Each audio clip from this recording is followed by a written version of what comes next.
अस्सलाम वालेकुम रहमतुल्लाहि व बरकातुहू। उम्मीद है आप सब लोग खैरियत से होंगे। वेलकम करती हूँ आपको अपने चैनल में।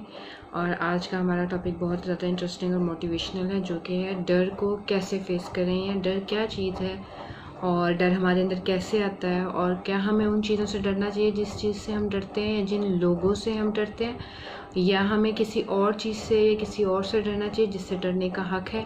Let's get started. नहमदुहु व नुसल्ली अला रसूलिल करीम, अम्मा बाद, अऊज़ु बिल्लाहि मिनश शैतानिर रजीम, बिस्मिल्लाहिर रहमानिर रहीम, बिशरह ली सदरी व यस्सिर ली अमरी वहलुल उक़दतम मिन लिसानी यफ़क़हू क़ौली। सो लेट्स गेट स्टार्टेड कि आखिर इंसान सबसे ज़्यादा किस चीज़ से डरता है और क्यों डरता है, और बाद में फिर वो उसको टैकल क्यों नहीं कर पाता, या उस चीज़ से बाहर क्यों नहीं निकल पाता। क्या उसको वो गाइडेंस नहीं मिलती, या वो खुद कोशिश नहीं करता, या वो इतना डरा हुआ होता है कि उस चीज़ से निकलने की बिल्कुल कोशिश नहीं करता। कोई उसको समझ नहीं रहा कि लाइफ में उसके साथ क्या हो रहा है और क्या नहीं हो रहा, उसको कैसे उस चीज़ को हैंडल करना चाहिए। तो ये टॉपिक ना सिर्फ बहुत ज़्यादा इंपॉर्टेंट बल्कि it's a very serious topic, और मैं अपना एक एक्सपीरियंस भी शेयर करूँगी कि मैंने किस तरीके से उस चीज़ को फेस किया। आपको उससे से स्टार्ट करते हैं। जब मैं स्कूल लेवल पे थी, और it's about I think 8th में होंगी या 7th में, आई डोंट रिमेंबर।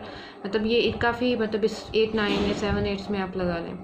उसमें जब हम लोग स्कूल जाते हैं और जाते हैं वहाँ पे टीचर्स से कोई बात समझ नहीं आती, तो मोस्टली टीचर्स का ये क्वेश्चन होता है कि अगर किसी को समझ नहीं आई तो मुझसे ज़रूर पूछें। अगर किसी को ये चीज़ समझ नहीं आ रही, मुझसे फ़ौरन पूछें, मैं आपको बताऊंगी। मैं एक बार नहीं, मैं आपको बार बार बताऊंगी।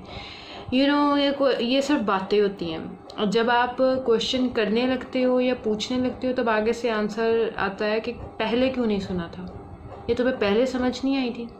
मैंने भी यही गलती कर दी। मैंने कहा वो कह ही रही हैं तो पूछ लेते हैं जो नहीं समझ आ रही। बल्कि मेरे साथ 4-5 लड़कियां और थीं, और हमें एक चीज़ की समझ नहीं आ रही थी, तो सब लोग कह रहे थे तुम पूछो, ऐसे लगे हुए थे।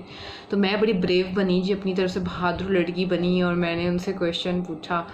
लेकिन आगे से मुझे थोड़ी सी बेइज्जती का सामना करना पड़ा, और उन्होंने मेरी थोड़ी सी कर दी कि पहले क्यों नहीं सुना, और दिस एंड डैट कि ये क्या हो गया ना। तो मैंने उनको सीधा ही कह दिया कि मुझे नहीं समझ आया। तो अब उससे क्या हुआ, अब उससे मेरे दिल में डर बैठ गया कि नेक्स्ट टाइम मुझे क्वेश्चन नहीं करना, वरना मुझसे मेरा मजाक बनेगा, या टीचर से मुझे डांट पड़ेगी, तो इर्द गिर्द के लोग हंसेंगे। तो मैं अपने ही अंदर ही इंसान की वो चीज़ डेवलप हो जाती है कि अब ये किस तरीके से, ये तो नहीं होना चाहिए। अब इस चीज़ को रोकने के लिए मैंने क्वेश्चन से करने बंद कर दिया, मैंने ध्यान ही देना बंद कर दिया। मैंने उस वाले स्पेसिफिक लेक्चर में उस चीज़ को मैंने छोड़ दिया। बल्कि कुछ अर्सा तक मेरे अंदर ये चीज़ रही कि अगर मैं क्वेश्चन करूँगी तो ये ना हो कि टीचर के आगे से कुछ आंसर हो। लेकिन कुछ अर्से के बाद मैंने इस चीज़ को ओवरकम कर लिया था, और then I started questioning again. मैंने फिर से क्वेश्चनिंग स्टार्ट कर दी थी अल्हम्दुलिल्लाह। लेकिन question is, the main thing is कि आखिर मेरे अंदर ये डर डाला किस तरीके से गया, और उसके बाद मैं उस चीज़ में किस तरीके से खुबी रही कि मैंने फिर क्वेश्चंस करने उस लेक्चर में बंद कर दिए।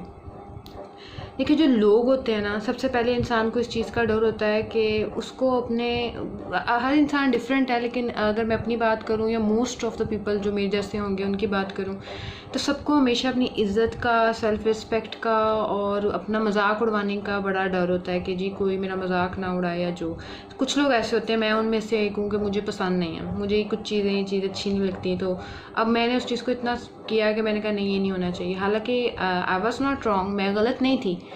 द रॉन्ग रिएक्शन किसी और का था, मैं गलत नहीं थी, रॉन्ग कोई और था। लेकिन उसके रिएक्शन की वजह से मैंने अपनी पॉजिटिविटी छोड़ दी, और मैंने अपनी वो क्वेश्चनिंग की आदत छोड़ दी, जिससे मैं ज़्यादा इल्म हासिल कर सकती थी, और जो मुझे नहीं समझ आ रहा था तो मैं उसको ले सकती थी। अब आपकी ज़िंदगी में किस किस्म के डर होते हैं? सबसे ज़्यादा डर हमें लोगों का होता है, और मुझे भी किस चीज़ का हुआ था कि जो लोग मजाक उड़ाएंगे। मुझे आखिर क्यों फ़र्क पड़ना चाहिए कि मजाक उड़ाएंगे? क्या वो ठीक बात पे मजाक उड़ा रहे थे, या ठीक पे भी अगर उड़ाएं तो क्या ये अच्छी बात है? किसी का मजाक उड़ाना, किसी का दिल दुखाना इस्लाम में तो जायज़ ही नहीं है।